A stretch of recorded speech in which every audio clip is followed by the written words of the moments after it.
ঘনিষ্ঠ একজন কইলেন যে বিএনপি নিয়ে করা আপনার প্রেডিকশন গুলো কিন্তু মিলে যাইতেছে, আপনি কি খুশি? না, আমি খুশি না, আমি আতঙ্কিত। আমি তো বিএনপি কে ধ্বংস হওয়া থেকে বাঁচাইতে চাইছি, তাহলে বিএনপি কি ধ্বংস হইতেছে? হ্যাঁ, হইতেছে। কেমনে? আসেন সে আলাপটা করে দেখি। বিএনপি বাংলাদেশের স্বাধীনতা সার্বভৌমত্ব রক্ষার জন্য জরুরি। বিএনপি ধ্বংস হয়ে গেলে বাংলাদেশের স্বাধীনতা সার্বভৌমত্ব বিপন্ন হবে। বিএনপি আওয়ামী লীগ হয়ে গেলে আমাদের আর একটা জিয়াউর রহমানের খালেদা জিয়ার বিএনপি লাগবে। হয়তো বিএনপি নামে না, কিন্তু এমন একটা দল লাগবে যা জিয়ার এবং খালেদা জিয়ার রাজনীতি করবে। আর আপনারা বুঝতে পারতেছেন যে বিএনপির কোনো ভবিষ্যৎ নাই যদি না তারা তাদের রাজনীতি না পাল্টায়। আপনাদের মনে হইতে পারে যে এইটা আবার কেমন কথা, একটা রাজনৈতিক দল না থাকলে স্বাধীনতা সার্বভৌমত্ব বিপন্ন কেমনে হয়? আসেন আপনাদের আজকের সেই গল্প বলি, পাকিস্তান কেমনে ভাঙলো। আমরা অনেক কিছু শুনছি, কিন্তু আজকে শুনবো এমন একটা দিক থেকে যে আপনারা বুঝবেন যে মুসলিম লীগ ধ্বংস হওয়ার জন্যই আসলে পাকিস্তান ভাঙছে। মুসলিম লীগ টিকে থাকলে পাকিস্তান ভাঙতো না। ভুল রাজনীতির কারণে মুসলিম লীগ ধ্বংস হয়েছে না, ভুল রাজনীতি ছিল না, ছিল একটা ভুল সিদ্ধান্ত। এইটা আমাদের জানা দরকার, কারণ বিএনপি আর আওয়ামী লীগ দুইটারই জন্ম মুসলিম লীগ থেকে। আওয়ামী লীগ আর বিএনপি হইতেছে মুসলিম লীগ আর বামের যোগফল। আসেন এবার দেখি মুসলিম লীগ বিলুপ্তির ইতিহাস। এটা একটু দীর্ঘ হবে আলাপটা, কিন্তু শুনলে ফায়দা আছে। অনেক ইতিহাস জানতে পারবেন, অনেক বিষয় জানতে পারবেন যেটা আগে কখনো দেখেন নাই। মুসলিম লীগের জন্ম 1906 সালে আমাদের ঢাকাতে শাহবাগে, মানে মুসলিম লীগ বলতে পারেন প্রথম শাহবাগী। এই দলের জন্ম হয় নবাব সলিমুল্লাহর বাগান বাড়িতে, তখন শাহবাগে ওনার বাগান বাড়ি ছিল। সমস্ত ভারতবর্ষের মুসলমান নেতারা ব্রিটিশ ইন্ডিয়ার অন্য কোনো শহর যেমন লখনৌ, দিল্লি, আগ্রা, লাহোর, হায়দ্রাবাদ, করাচি, বোম্বেতে মিটিং করে এই দলের গোড়াপত্তন করেন নাই, কিন্তু ঢাকায় এই দলের গোড়াপত্তন হয়েছে। এই ঐতিহাসিক ঘটনা ঘটছিল তৎকালীন ব্রিটিশ প্রদেশ পূর্ব বাংলা এবং আসামের রাজধানী ঢাকায়। এরপরে পাকিস্তান আন্দোলন হয়। পাকিস্তানের আবির্ভাব ঘটার 7 বছরের মাথায় এই দল বিলুপ্ত হয়ে যায়, জয় বাংলা হয়ে যায়। এটা খালি পূর্ব পাকিস্তান মানে বর্তমানে বাংলাদেশে ঘটে নাই, পশ্চিম পাকিস্তানেও একই ঘটনা ঘটছিল। এর ফলে আমাদের দেশের বুদ্ধিজীবীদের মধ্যে একটা মত প্রচলিত আছে, যেমন সলিমুল্লাহ খান, বদরুদ্দিন নম্বর, অসংখ্য বুদ্ধিজীবী মানুষ সেই একই মত প্রচার করছে। কি সেই মত? সেটা হইতেছে মুসলিম লীগ পাকিস্তান তৈরি হওয়ার পর সবগুলো প্রদেশ মানে সিন্ধু, বাংলা, পাঞ্জাব সীমান্ত প্রদেশের প্রাদেশিক সরকার গঠন করে এবং পাকিস্তানের কেন্দ্রীয় গণপরিষদও প্রায় সবগুলো আসন পায়। অল্প কিছু আসন কংগ্রেসের হাতে থাকে। মুসলিম লীগের দুঃশাসন এবং জনবিচ্ছিন্নতার কারণে নাকি এই দল তার সমস্ত জনসমর্থন হারায় ফেলে এবং এর ফলেই নাকি 54 সালে পূর্ব পাকিস্তানের প্রাদেশিক নির্বাচনে ভরাডুবি ঘটে মুসলিম লীগের, আর তাতেই নাকি এই দল প্রায় বিলুপ্ত হয়ে যায়। তো এই বয়ানটা ঐতিহাসিকভাবে সত্য না। অধিকাংশ বাঙালি বুদ্ধিজীবী কোনো ঐতিহাসিক ঘটনার ডিটেইলস অনেক পরিশ্রম করে কষ্ট করে খুঁজে দেখে স্টাডি করে না। তারা খুব উপর ভাষা একটা কাজ করে, মানে উপর দিয়ে খালি খোঁজাখুঁজি করে দেখে, তারপরে একটা মতামত তৈরি করে, 2-1 লাইন পরে অল্প কিছু বুঝে সেটা নিয়ে উত্তেজিত হয়ে যায়, বারবার ওইটা রিপিট করতে থাকে। ফলে তাদের এই সস্তা বয়ানগুলো প্রতিষ্ঠা লাভ করে। আজকে আমরা দেখব কেন মুসলিম লীগ বিলুপ্ত হয়ে গেছিল এবং আমাদের বর্তমান রাজনৈতিক ঘটনা পট প্রবাহে এর গুরুত্ব কতখানি। মুসলিম লীগের ইন্টেলেকচুয়াল গডফাদার ছিলেন স্যার সৈয়দ আহমেদ খান। উনার লেখালেখি এবং অ্যাক্টিভিজমকে প্রেরণা ধরেই মুসলিম লীগের গোড়াপত্তন হয়।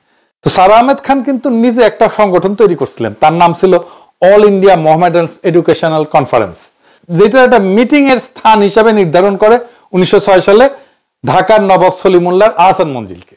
সেই মিটিং এ উপস্থিত 3000 ডেলিগেটের সভাপতিত্ব করেন দিল্লির উত্তর প্রদেশে অবস্থিত মিরাটের নবাব ভিকারুল মুলক মোস্তাক হোসেন।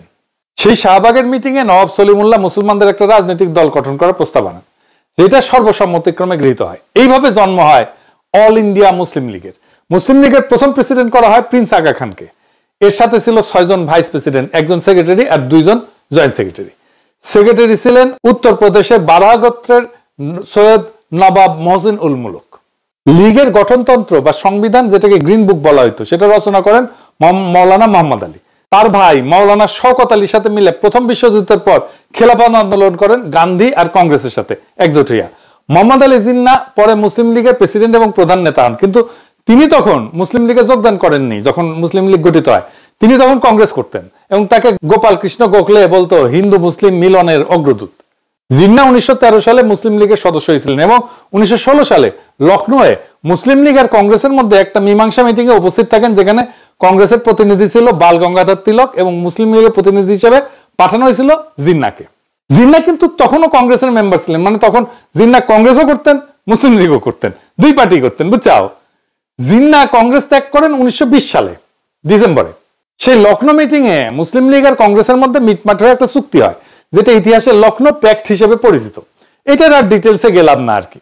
মুসলিম লীগেও জিন্নাহ কিন্তু নাম কাওয়াস্তে সদস্য ছিলেন। মুসলিম লীগ শুরু থেকে রাজনৈতিক দল হিসেবে শক্ত অবস্থানে যাইতে পারেন নাই, ধীরে ধীরে নিস্তেজ হয়ে যায়, প্রায় অপ্রাসঙ্গিক হয়ে যায়। তখন রাজনীতিতে গান্ধীর আবির্ভাব হয়েছে, সবার চোখ কংগ্রেসের দিকে। এছাড়া লালা রাজপথ রায়, ভগৎ সিং মার্কা কিছু উগ্রবাদী সশস্ত্র বিপ্লবী ছিল। 1933 সালে মুসলিম লীগ আজকের জাতীয় পার্টির মতো বেশ কয়েক ভাগে বিভক্ত ছিল। জিন্নাহ ততদিনে রাজনীতি থেকে অবসর নিয়ে বিলেতে যে ব্যারিস্টারি প্র্যাকটিস করতেছেন, প্রচুর টাকা পয়সা কামাইতেছিলেন। মুসলিম লীগের এক ভাগের প্রেসিডেন্ট ছিলেন পেশোয়ারের ব্যারিস্টার মিয়া আব্দুল আজিজ। এদের গ্রুপের নাম ছিল আজিজ গ্রুপ। মানে আরেক ভাগের প্রেসিডেন্ট ছিল খান বাহাদুর হাফিজ হিদায়ত হোসেন। আওয়ামী লীগও কিন্তু 1975 পরে এরকম বেশ কয়েকটা গ্রুপে আলাদা হয়ে গেছিল। আওয়ামী লীগ হাসিনা, আওয়ামী লীগ মিজান, আওয়ামী লীগ রাজ্জাক। শফিক রহমান ভাই জায়জাদিনে লিখতেন আওয়ামী লীগ হারামি, হারামি মানে হাসিনার হা, রাজ্জাকের রা আর মিজানের মি, এই তিনটা মিলে আওয়ামী লীগ হারামি। আওয়ামী লীগ কলে প্রথম থেকে হারামি, জাত হারামি আর কি, সাচ্চা হারামি, কয়েক জেনারেশনের হারামি। তাইলে মুসলিম লীগ কেমনে খাড়া হইল? মুসলিম লীগের এই অবস্থা দেখে উত্তরপ্রদেশের লিয়াকত আলী খান লন্ডনে গিয়ে জিন্নাহর সাথে দেখা করেন। তারা বোঝান যে উনি যদি ভারতে ফিরে এসে মুসলিম লীগের হাল ধরেন, তাহলে আজিজ গ্রুপ আর হেদায়েত গ্রুপ উভয় আবার একত্র হবে, পার্টি একদম ইউনিফাইড হবে। আজিজ আর হেদায়েত গ্রুপের কাউন্সিল উভয় মতামত দেয় যে জিন্নাহ যদি দলের প্রেসিডেন্ট হন তাহলে আবার একত্র হইতে রাজি আছেন। এর ফলে জিন্নাহ ভারতে ফিরে আসেন। 1934 সালের এপ্রিল মাসে মুসলিম লীগের কাউন্সিল মিটিং হয় দিল্লিতে। সেইখানে জিন্নাহর নেতৃত্বে মুসলিম লীগ আবার একত্রিত হইয়া জিন্নাহ মুসলিম লীগের প্রেসিডেন্ট হন এবং 1947 সালে পাকিস্তানের গভর্নর জেনারেল হওয়ার আগ পর্যন্ত ওই পদে আসীন থাকেন। জিন্নাহ মুসলিম লীগের প্রেসিডেন্ট হওয়ার পর সারা ভারতবর্ষ জুড়ে বিভিন্ন গুরুত্বপূর্ণ মুসলিম অ্যাক্টিভিস্ট আর নেতাদের লীগে রিক্রুট করা শুরু করেন। জিন্নাহর পার্সোনালিটি সবাইকে আকৃষ্ট করতে পারত, এই জন্য সবাই অনায়াসে তার নেতৃত্ব মেনে নিত। বাংলাতে নবাব সলিমুল্লাহর ভাগনা কিন্তু ছিলেন খাজা নাজিমউদ্দিন, এবং এই ক্যারেক্টারটা খুবই ইম্পর্টেন্ট, এটা মাথায় রেখেন। সবসময় মুসলিম লীগ ছিলেন, যদিও নাজিমউদ্দিন অত্যন্ত দুর্বল একজন ব্যক্তিত্ব ছিলেন, তেমন কোনো ইন্টেলেকচুয়াল বা অ্যাডমিনিস্ট্রেটিভ ক্যাপাসিটি ছিল না, কোনোদিনই ছিল না। ব্যক্তি জীবনে অত্যন্ত অমায়িক ব্যক্তি হওয়ার ফলে সকলেই তাকে পছন্দ করতেন, আমাদের প্রফেসর ইউনূসের মতো, কারো সাথে নাই পাশে নাই। হোসেন শহীদ সোহরাওয়ার্দী প্রথম বিশ্বযুদ্ধের পর থেকে বাংলার রাজনীতিতে সরব ছিলেন, খিলাফত আন্দোলনে যুক্ত ছিলেন এবং একসময় কলকাতার ডেপুটি মেয়র ছিলেন। উনি কলকাতাতে ট্রেড ইউনিয়নের রাজনীতির সাথে জড়িত ছিলেন এবং ওইখানকার ইউনিয়নগুলোর মধ্যে ওনার ব্যাপক জনপ্রিয়তা ছিল। নিজস্ব একটা পার্টি ছিল, নাম ছিল অল ইউনাইটেড বেঙ্গল মুসলিম পার্টি। তারপরে সোহরাওয়ার্দী তো বেঙ্গলের মুখ্যমন্ত্রী ছিল। জিন্নাহ সোহরাওয়ার্দীকে কনভিন্স করেন মুসলিম লীগে যোগ দিতে। এর ফলে 1936 সালে সোহরাওয়ার্দী তার পুরো দলবল নিয়ে বেঙ্গল প্রভিন্সিয়াল মুসলিম লীগে যোগদান করেন। ওনাকে দলের সেক্রেটারি করা হয়। বাংলার আরেকজন বড় মুসলমান নেতা একে ফজলুল হকেরও নিজস্ব একটা দল ছিল, মানে শেরে বাংলার কৃষক প্রজা সমিতি, যেটা পরে কৃষক প্রজা পার্টি হয়। এরপরে 1937 সালে ব্রিটিশ ভারতে প্রথম প্রাদেশিক নির্বাচন অনুষ্ঠিত হয়, যেখানে বাংলা প্রদেশের 250টার মধ্যে 120টা মুসলমান আসন ছিল। সেপারেট ইলেকটোরেটের অধীনে, মানে মুসলমানরা মুসলমানদের ভোট দিবে, হিন্দুরা হিন্দুদের ভোট দিবে। এবং মাথায় রেখেন, এই যে মুসলমান হিন্দুর আলাদা ভোটাধিকার, এটাই দেশভাগের একটা কারণ। মানে মুসলমান আর হিন্দু একসাথে থাকতে পারবে না, এটাই বোঝায়। এটা গোবিন্দ প্রামাণিক আলাদা ইলেকশনের কথা বলে না, হিন্দু মুসলমান, এইটা যদি হয় তাহলে বাংলাদেশ আর একটা রাষ্ট্র থাকবে না, দুইটা রাষ্ট্র হয়ে যাবে। মাথায় রেখেন এটা। যাই হোক, এই প্রসঙ্গে আর বিস্তারিত আলাপে না যায়। তো এই 250টা আসনের মধ্যে কংগ্রেস পায় 54টা, মুসলিম লীগ পায় 40টা, কৃষক প্রজা পার্টি পায় 36টা, হিন্দু মহাসভা পায় 4টা। হিন্দু মহাসভা হচ্ছে বিজেপির বাপ আর কি। বাকি আসন স্বতন্ত্র প্রার্থী ক্ষুদ্র কয়েকটা দল যেতে। 250টা আসনের মধ্যে মেজরিটি পাইতে লাগে 126টা সিট, যেটা একক কোনো দলের ছিল না। কংগ্রেস বৃহত্তম দল হওয়ার পরেও গোড়ামি করে মুসলিম লীগ অথবা ফজলুল হকের সাথে জোট করতে অস্বীকৃতি জানায়। এর ফলে ফজলুল হক তার পার্টি নিয়ে 1937 সালে মুসলিম লীগে যোগ দেন। তাকে সাথে সাথে বেঙ্গল প্রভিন্সিয়াল মুসলিম লীগের প্রেসিডেন্ট করা হয়। সোহরাওয়ার্দী সেক্রেটারি থাকেন। মুসলিম লীগের এমপিরা তাকে বাংলার চিফ মিনিস্টার পদে সমর্থন করেন। সাথে আরো অনেক স্বতন্ত্র প্রার্থী যোগ দেয়। এইভাবে আইনসভায় মেজরিটি আসে। শেরে বাংলা ফজলুল হক বাংলার প্রথম মুখ্যমন্ত্রী হন। তার ক্যাবিনেটে 10 জন সদস্য ছিল, এর মধ্যে সোহরাওয়ার্দী ছিল বাণিজ্য এবং শ্রম মন্ত্রণালয়ের দায়িত্বে। 1938 সালে তৎকালীন ফরিদপুর জেলার গোপালগঞ্জ মহকুমায় একটা জনসভা করছিলেন উনি সোহরাওয়ার্দী। সেইখানে শেরে বাংলা ছিল, সোহরাওয়ার্দী দুইজনেই গেছিলেন। সেইখানে প্রথম সোহরাওয়ার্দীর সাথে তার বডিগার্ডের পরিচয় হয়। মুজিবের 38 সালে বয়স ছিল কত জানেন? 18 বছর। তার জন্ম 1920 সালে। লাড্ডাগড্ডা মুজিব পড়তো গোপালগঞ্জ মিশন স্কুলে ক্লাস 8-এ।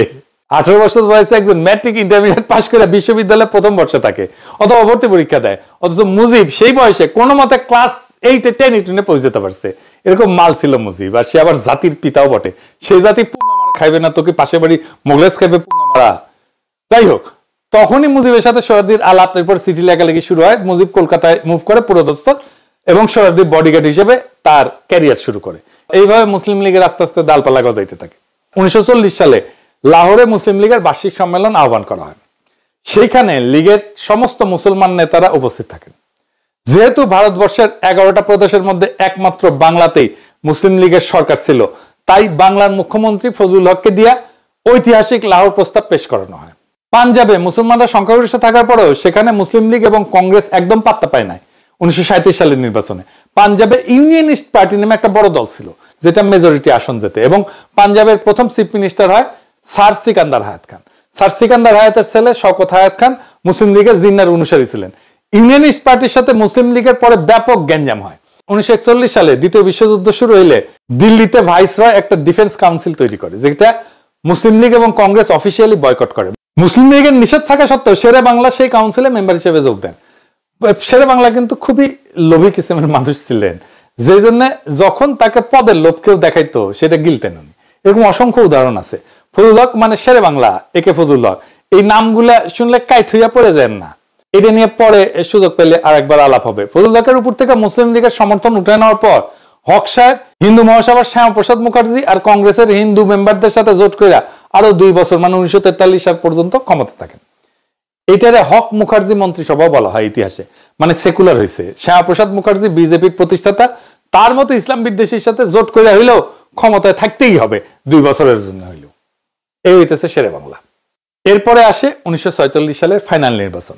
ততদিনে সোহরাওয়ার্দী বাংলার মুসলিম লীগের সবচেয়ে এফিশিয়েন্ট এবং কর্মক্ষম নেতা হিসেবে আবির্ভূত হয়েছেন। সেই নির্বাচন ছিল পাকিস্তানের ম্যান্ডেটের নির্বাচন। সেই নির্বাচনে মুসলিম লীগ ভারতবর্ষের মুসলমানদের সব আসনে প্রায় 90% আসন যেতে। বাংলাতেও ফজলুল হকের কৃষক প্রজাপতি একদম জয় বাংলা হয়ে যায়। শ্যামাপ্রসাদ মুখার্জির সাথে সরকার কইরা 2 বছরের এক্সটেনশন পাওয়ার পুরস্কার পান উনি। পাঞ্জাবে ইউনিয়নিস্ট পার্টির কথা বলছিলাম না, অল্প কয়েকটা আসন যেতে মুসলিম লীগের বিপরীতে। সিন্ধু, যেখানে মুসলিম লীগ 1937 সালের নির্বাচনে একটা আসনও যেতে নাই, সেখানে প্রায় সব মুসলিম সিট এবার যেতে সরকার গঠন করে মুসলিম লীগ। এরপর শুরু হয় ভেজাল। বাংলাতে মুসলিম লীগের সবচেয়ে বড় অ্যাক্টিভিস্ট গ্রুপগুলোর নেতা ছিল সোহরাওয়ার্দী, যার অক্লান্ত পরিশ্রমের ফলে মুসলিম লীগ বাংলাতে বিপুল জয়লাভ করে। সোহরাওয়ার্দী ব্রিটিশ বাংলার সর্বশেষ চিফ মিনিস্টার হয় এবং সরকার গঠন করে। এরপরে 1947 সালে পাকিস্তানের আবির্ভাব হওয়ার পর শুরু হয় ভেজাল। মুসলিম লীগের ভেতরেই ভেজাল। সে ভেজালটা কি? পদ পদবি নিয়ে ভেজাল। যাই হোক, পাকিস্তান হওয়া এবং হিন্দু মহাসভা কংগ্রেসের চাপে বাংলাকে বিভক্ত করার পর পাকিস্তানে পূর্ব বাংলার প্রথম চিফ মিনিস্টার নির্বাচন করার জন্য পূর্ব বাংলার মুসলিম লীগের এমপিদের মধ্যে আবার একটা ভোট হয়। এর সাথে যোগ দেয় সিলেট জেলার 17 জন নতুন এমপি, যাদেরকে খাজা নাজিমউদ্দিন গ্রুপ এককভাবে ম্যানেজ করে ফেলে, সিস্টেম করে ফেলে। সোহরাওয়ার্দী দেশভাগের প্রশাসনিক কাজ, দিল্লি দৌড়াদৌড়ি, এগুলো কারণে সেই ব্যাপারে মনোযোগ আর এফোর্ট দিতে পারেন নাই। পশ্চিম বাংলার মুসলমান এমপি যারা সোহরাওয়ার্দীর সমর্থক ছিল, সোহরাওয়ার্দীর লোক ছিল, সোহরাওয়ার্দীর ক্যাডার ছিল, তারা ভারতের অংশে পড়ে যাওয়াতে এই নির্বাচনে অংশ নিতে পারে না। এর ফলে সোহরাওয়ার্দী খাজা নাজিমউদ্দিন গ্রুপের কাছে হারে যায় এবং পূর্ব পাকিস্তানের প্রথম চিফ মিনিস্টার হন খাজা নাজিমউদ্দিন। বলছিলাম না স্যার সলিমুল্লাহ ভাগনা। এই ঘটনা ফলাফল ছিল সুদূরপ্রসারী, বলা যেতে পারে পূর্ব পাকিস্তান থেকে বিচ্ছিন্ন হওয়ার ঘটনার সূত্রপাত ঘটে এই ঘটনা দিয়ে। কেন্দ্রে যে ক্যাবিনেট গঠন করা হয় লিয়াকত আলী খানের নেতৃত্বে, সেখানেও সোহরাওয়ার্দীকে কোনো ক্যাবিনেট পোস্ট দেওয়া হয় না। বাংলা থেকে ফজলুর রহমান নামে একজন অখ্যাত ব্যক্তিকে কেন্দ্রের শিক্ষামন্ত্রী পদ দেওয়া হয়। এই ফজলুর রহমান কে জানেন? এ হইতেছে সালমানের দরবেশ বাবা, সালমান এফ রহমানের বাপ। সোহরাওয়ার্দী এই দুঃখে ক্ষোভে পাকিস্তান হওয়ার পর পাকিস্তানে না এসে কলকাতাতে থাকেন। এর ফলে শুরু হয় সোহরাওয়ার্দীর সাথে মুসলিম লীগের নেতাদের দ্বন্দ্ব। এর কয়েক মাস পরে 1948 সালে মুসলিম লীগ থেকে এবং পাকিস্তানের গণপরিষদ থেকে সোহরাওয়ার্দীকে বহিষ্কার করা হয়। পুরোনো মুসলিমদের নতুন করে কাউন্সিল তৈরি করা হয়, কমিটি গঠন করা হয়। যেখান থেকে সোহরাওয়ার্দী গ্রুপকে ঢালাওভাবে বহিষ্কার করা হয়, মুজিবকে ওই একই সময় মুসলিম লীগের কাউন্সিল থেকে বহিষ্কার করা হয়। শুধু সোহরাওয়ার্দী না, তার বডিগার্ডকেও বের করে দেওয়া হয়। যেহেতু বাংলার মুসলিম লীগের কর্মীদের বিরাট অংশ সোহরাওয়ার্দীর সমর্থকের অন্ধভক্ত ছিল, তারা ন্যাচারালি এই ব্যাপারটা স্বাভাবিকভাবে নেয় না, ক্ষুব্ধ হয়। বাংলায় সোহরাওয়ার্দীর ক্ষুব্ধ সমর্থকরা একদম প্রথম দিক থেকে নাজিমউদ্দিন এবং পরে নুরুল আমিনের সরকারের বিরুদ্ধে তাদের ক্ষোভ জ্বালার জন্য যা ইস্যু আছে সামনে সেটা নিয়ে এজিটেশন শুরু করে। এই সোহরাওয়ার্দী যে মুসলিম লীগের উপরে রাগ ঝাড়তেছে আর পূর্ব পাকিস্তানের সমস্ত এজিটেশনে কলকাতায় নাড়তেছে, সেটা সে আইয়ুব খানের কাছে ওপেনলি স্বীকার করছে। আইয়ুব খানের একটা বই আছে, ফ্রেন্ডস নট মাস্টার্স, এইটা সে লিখে গেছে 25 পৃষ্ঠায়, পারলে পড়ে নিন, আমি আর পুরো বিষয়তে গেলাম না আর কি। এই খাজা নাজিমউদ্দিন কেমন মানুষ ছিলেন? খাজা নাজিমউদ্দিন একটা অপদার্থ কাইসিমের মানুষ ছিলেন। তার গ্রুপের তেমন কোনো কর্মী ছিল না। এই বিরাট সংখ্যক ক্ষুব্ধ কর্মী যারা পাকিস্তান আন্দোলনে অত্যন্ত গুরুত্বপূর্ণ ভূমিকা রাখছিল আর সোহরাওয়ার্দীর সমর্থক ছিল, তারা এরপরে মুসলিম লীগ থেকে বের হয়ে নিজেরা 1949 সালে সম্মেলন করে নতুন একটা দল গঠন করে। কি সেই দল? আওয়ামী মুসলিম লীগ। এইটা এর বাংলা অংশের সভাপতি করা হয় মাওলানা ভাসানীকে, যিনি পাকিস্তান আন্দোলনের সময় আসামে ছিলেন। অল পাকিস্তান আওয়ামী মুসলিম লীগের প্রেসিডেন্ট পরে স্বাভাবিকভাবে সোহরাওয়ার্দী সর্বসম্মতভাবে নির্বাচিত হন। ভাষা আন্দোলন থেকে শুরু করে পরে সমস্ত আন্দোলন ছিল মূলত নাজিমউদ্দিন নুরুল আমিন গ্রুপের বিরুদ্ধে সোহরাওয়ার্দী গ্রুপের ক্ষোভের বহিঃপ্রকাশ। আর বাম কমিউনিস্টরা ভারতের মদতপুষ্ট হয়ে এই সময় আওয়ামী লীগের কান্দে ভর কইরা শুরু করে সমস্ত এজিটেশন এবং আন্দোলনে উস্কানি দিতে থাকে। ঠিক এখনকার সাথে মিলায় দেখেন, প্রফেসর ইউনূসকে বসান খাজা নাজিমউদ্দিনের জায়গায়, মিলে? যদি হোসেন শহীদ সোহরাওয়ার্দীকে পূর্ব পাকিস্তানের প্রথম চিফ মিনিস্টার বানানো হইতো, যেটা তার প্রাপ্য ছিল আসলে, তাহলে উর্দু কেন, হিব্রুকে রাষ্ট্রভাষা করলেও কোনো আন্দোলন হইতো না। এবার লিখে দিতে পারি, সেটা হইলে পাকিস্তান জীবনও ভাঙতো না, ভারতের কোনো ষড়যন্ত্রের কাজে আসতো না, সব মাঠে মারা যেত, বাকি সব আজগুবি বয়ান কর্পূরের মতো ভ্যানিশ হয়ে যেত। কিছু ছুটকা ছুটকা মানুষ এদিক ওইদিকে একটু আওয়াজ তুললেও সোহরাওয়ার্দীর ক্যাডাররা তাদেরকে সাইজ করে দিত, মোকাবেলা করত। হ্যাঁ, সোহরাওয়ার্দী নিজে তো বাংলা বলতো না, বলতেই পারতই না। নিজে পশ্চিমবঙ্গের উর্দুভাষী মুসলিম ছিলেন, বাংলা দুই লাইন বলতেও পারতো না, লিখতেও পারতো না। ওনার সমর্থকরা যে বাংলা ভাষাকে রাষ্ট্রভাষা করা নিয়ে এত মাতামাতি করলো, এটার পিছনে মূল কারণ হইতেছে বাংলা ভাষা প্রীতি না, সেটা হইতেছে নাজিমউদ্দিন নুরুল আমিন গ্রুপের সরকারের প্রতি তাদের ক্ষোভের বহিঃপ্রকাশ। মুসলিম লীগ থেকে এত বড় কর্মী সমর্থকদের বাইর করে দেওয়ার ফলে বাংলা মুসলিম লীগ স্বাভাবিকভাবে অত্যন্ত দুর্বল হয়ে যায়। এর ফলে 1954 সালে বাংলার প্রাদেশিক নির্বাচনের তারিখ ঘোষণা করা হয়। নির্বাচনের আগে ফজলুল হক, যে এতদিন রাজনীতিতে চুপচাপ ছিলেন, মানে শেরে বাংলা ফজলুল হক, উনি আবার সরব হন। প্রথম নির্বাচনে মুসলিম লীগে যোগ দিয়ে লীগের প্রার্থী হিসেবে মোকাবেলা করতে চান। পরে যখন দেখেন লীগের কর্মী সমর্থক একদম কমে গেছে, ঠিক তখনই বুঝতে পারে, চালাক মানুষ ছিল, ওই সময় ঠিক করে আওয়ামী লীগে যোগ দেবে। আওয়ামী লীগের প্রস্তাব লুকে নেয় এবং শেরে বাংলাকে তাদের চিফ মিনিস্টার ক্যান্ডিডেট করার প্রস্তাব দেয়। কেন্দ্রের সোহরাওয়ার্দী আর বাংলায় ফজলুল হক তাদের নেতা হবে, এরকম একটা সমঝোতা হয়ে যায়। তখন লীগের মধ্যে সেকেন্ডার একটা ভাঙন হয়, খুব ইন্টারেস্টিং। আপনার ঘটনা শুনছেন কিন্তু বিস্তারিত হয়তো জানেন না। সোহরাওয়ার্দীর বডিগার্ডের গুন্ডামির গল্প, আসেন এটা শুনে দেখি। বাংলার চিফ মিনিস্টার নুরুল আমিনের সাথে মুসলিম লীগের আর একটা উল্লেখযোগ্য গ্রুপের গ্যাঞ্জাম মারামারি হয়, যার নেতা ছিল ফরিদপুরের ইউসুফ আলী চৌধুরী, ডাকনাম ছিল মোহন মিয়া। এই নামে উনি পরিচিত ছিলেন। মোহন মিয়া মুসলিম লীগ থেকে তার অবশিষ্ট কর্মী সমর্থক নিয়ে বের হয়ে হক সাহেবকে বুঝান যে মুসলিম লীগ আওয়ামী লীগ কোনোটা যোগ দেওয়া উচিত হবে না, আমাদের নতুন একটা পার্টি করে আওয়ামী লীগের সাথে জোট করতে হবে। ফজলুল হককে যে যা বোঝায় উনি তাই বুঝেন, আর ওনার যেখানে লাভ সেখানে উনি যান। মোহন মিয়ার বুদ্ধিতে মুসলিম লীগের অবশিষ্ট কর্মীরা ফজলুল হকের নেতৃত্বে কৃষক শ্রমিক পার্টি নামে একটা নতুন পার্টি গঠন করে। এরপরে কৃষক শ্রমিক পার্টি আর আওয়ামী লীগের মধ্যে যুক্ত ফ্রন্ট গঠন করা হয়, সাথে আরো দুই একটা চুটকা চাটকা পার্টি এসে যোগ দেয়। স্বাভাবিকভাবে 54 সালের নির্বাচনে যুক্ত ফ্রন্ট বিপুল সংখ্যাগরিষ্ঠতা পায় এবং মুসলিম লীগ ভ্যানিশ হয়ে যায়। তবে যুক্ত ফ্রন্ট বেশি দিন টেকে নাই, হক সাহেবের এখানেও গুটিবাজি করে এবং আলটিমেটলি আওয়ামী লীগ আর কৃষক শ্রমিক পার্টির মধ্যে জোট ভেঙে যায়। তাদের মধ্যে সংঘাত মারাত্মক আকার ধারণ করে। তার ফাইনাল আউটকাম হচ্ছে 1958 সালে ঢাকাতে সংসদের ভেতরে দুই দলের মাইটপিট হয় এবং ডেপুটি স্পিকার শাহেদ আলীকে পিটায় হত্যা করা হয় পার্লামেন্টের মধ্যে। এবং এই মারামারিতে সোহরাওয়ার্দীর বডিগার্ড অংশ নেয় শঙ্কর মাছের লেজের চাবুক নিয়ে। তার ব্যাগের মধ্যে এটা সবসময় থাকতো, হ্যাঁ সবসময় থাকতো আর কি, হ্যাঁ বেডরুমও থাকতো। এটা দিয়ে আবার বিডিএসএম ইউজ করতো কিনা জানি না, বিডিএসএম কি গুগল করেন, সবকিছু কয়া দেওয়া যাবে না। যাই হোক, মুসলিম দিক থেকে কর্মী সমর্থক নেতাদের এই দুই দফা ভাঙনের ফলে দলটা একদম নিঃশেষ হয়ে যায় এবং এটাই তাদের বিলুপ্ত হওয়ার একমাত্র কারণ। আমাদের যে প্রচলিত বয়ান যে মুসলিম লীগ জনবিচ্ছিন্নতার দুঃশাসনের কারণে একটা নির্বাচনে হেরেই বিলুপ্ত হয়ে গেছে, সেটা ভুয়া একটা বয়ান। সেটা আজকে বুঝলেন তো, একেবারে চোখে আঙুল দিয়ে দেখাই দিলাম। এইবার আসেন বাংলাদেশের বর্তমান রাজনীতির সাথে বিএনপির সাথে এটার কি সম্পর্ক। ডাকসুতে বিএনপি যে মারাটা খেলো না, এই মারা আগামীতে সে খাইতেই থাকবে যদি সে তার খাইসলত না বদলায়। ভোটের রাজনীতিতে বিএনপির আসল জায়গা, ভোটের জায়গাটা হচ্ছে যেটাকে কনস্টিটিউয়েন্সি বলা হয়, সেটা হচ্ছে তার মুসলিম ভোট, মুসলিম জাতিবাদী ভোট, সাধারণ মুসলমানের ভোট। এক অর্থে এটাই জিয়াউর রহমানের বিএনপি এবং তার রাজনীতি, এটা এক অর্থে বিএনপির পিতৃ পরিচয় বটে। আর এইবার বিএনপি তার বাপের পরিচয় অস্বীকার করে আওয়ামী লীগের রাজনীতিতে মাথা ঢুকাইতে গেছিল, হাসিনার ফেলে দেওয়া গু খাইতে গেছিল। বিএনপি প্রো ইন্ডিয়ান রাজনীতি করতে যাওয়ার কারণে তার মুসলিম জাতিবাদী কনস্টিটিউয়েন্সি থেকে পুরো আইসোলেটেড হয়ে গেছে। আমি আগে কইছিলাম বিএনপি জাতীয় সংসদ নির্বাচনে জেতার চান্স কম, কইছিলাম না? এখন আমি শিওর বিএনপি জিতবে না, সরকার গঠন করতে পারবে না। এডিটর সাহেব বিউ গলে না বিষণ্ণ সুর দেন না, মেলাদিন শুনি না, তো বিদায়ের একটা সুর দেওয়া ভালো আর কি, ক্ষমতা আসার আগেই ক্ষমতা থেকে আল। আমি কইছিলাম যে বিএনপি এই নিয়ে তাদের প্রচুর গব্য, নিজের যায়, বিএনপি নিজের মারিছে, অনেকে তত্ত্বা নিতেছে। ছাত্র সংসদ নির্বাচন আর জাতীয় সংসদ নির্বাচন এক জিনিস না। এরাই কইছিল বট বাহিনী ভোট দিলে শিবির জিতবে, শিবিরের জনসমর্থন নাই, আছে বট বাহিনী। তত্ত্ব জাহানার আলোক কাম যা হওয়ার সেটা হয়ে যাবে ইলেকশনের সময়, ওই দিন বুঝবে। ডাকসু ইলেকশনের মধ্যে দিয়ে বাংলাদেশের সাধারণ মুসলমানরা তার রাজনৈতিক এজেন্সি খুঁজে পেয়েছে, সে নিজে রাজনৈতিক ভাবে শক্তিশালী হয়েছে, সে জাতীয় নির্বাচন ও ব্যালটে রায় দিবে। আর বিএনপির বাইরের রাজনৈতিক শক্তি তো বসে থাকবে না। তাহলে এখন কি বিএনপি ধ্বংস হয়ে যাবে? এই প্রো ইন্ডিয়ান পলিটিক্যাল লাইনে কোনো চান্স নাই বাঁচার। আমরা চেষ্টা করছি, লাভ হয় নাই। 2 নাম্বার হইতেছে বিএনপি ইতিমধ্যে নিজেকে অকৃতজ্ঞ একটা দল হিসেবে প্রতিষ্ঠিত করে ফেলছে। জামাতের সাথে জোট করে এতদিন রাজনীতি করে সে জামাতের সাথে যে আচরণ করছে, আবার আমাদের সাথে এই হাসিনা বিরোধী আন্দোলনে আমাদের এত বেনিফিট পাইছে, আমাদের এত সাপোর্ট পাইছে, এক সময়কার রাজপথের সহযোদ্ধা তাদের সাথে যে আচরণ করছে, তার সাথে কোনো রাজনৈতিক দল কোন ইন্ডিভিজুয়াল ঐক্য করবে না।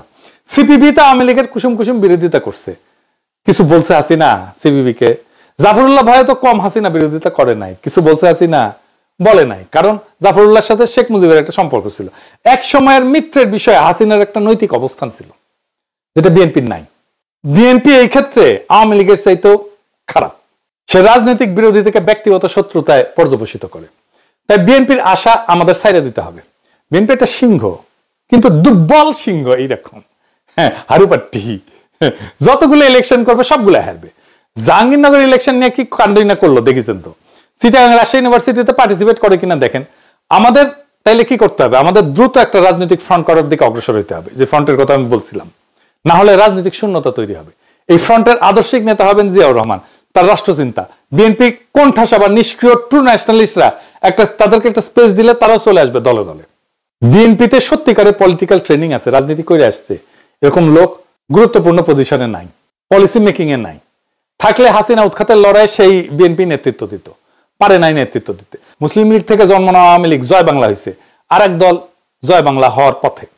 বাংলাদেশের রাজনৈতিক ইতিহাস আমাদেরকে দেখায় যে দল তার শেকড় জনগণের আসল কনস্টিটিউয়েন্সি থেকে বিচ্ছিন্ন হয়ে যায়, সে দল টেকে না। মুসলিম লীগ তার উদাহরণ। আর আজ বিএনপি সেই ক্রুশিয়াল ভুলের পুনরাবৃত্তি করছে, নিজের অস্তিত্বের মাটিকে অস্বীকার করে প্রো ইন্ডিয়ান লাইনে গিয়ে জামাতের সাথে অমানবিক সম্পর্ক তৈরি করছে।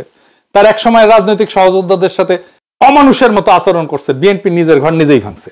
কিন্তু তার মানে এই না জিয়াউর রহমানের রাজনীতি হারায় যাবে। জিয়াউর রহমান যেমন বাকশালের ধ্বংসস্তূপ থেকে নতুন রাষ্ট্র চিন্তা দাঁড় করেছিলেন, আজ তার চিন্তাধারার মধ্যে আছে বাংলাদেশকে বাঁচানোর শক্তি। বিএনপি হয়তো দুর্বল সিংহ হয়ে পড়ছে, কিন্তু এই দেশের সাধারণ মুসলমানদের রাজনৈতিক এজেন্সি আর স্বাধীনতার আকাঙ্ক্ষা আজও বেঁচে আছে। ডাকসুর ব্যালটে যেমন সাধারণ মানুষ নিজের কণ্ঠ খুঁজে পেয়েছে, জাতীয় নির্বাচনেও সেই কণ্ঠ আরো জোরে উচ্চারিত হবে। আমাদের দায়িত্ব এখন নতুন রাজনৈতিক ফ্রন্ট গড়ে তোলা, যেখানে জাতীয় মর্যাদা, আঞ্চলিক অখণ্ডতা আর সার্বভৌমত্ব প্রশ্ন হবে মূল কেন্দ্র, যেখানে জিয়াউর রহমানের রাষ্ট্রচিন্তা হবে আমাদের আদর্শিক দিক নির্দেশনা।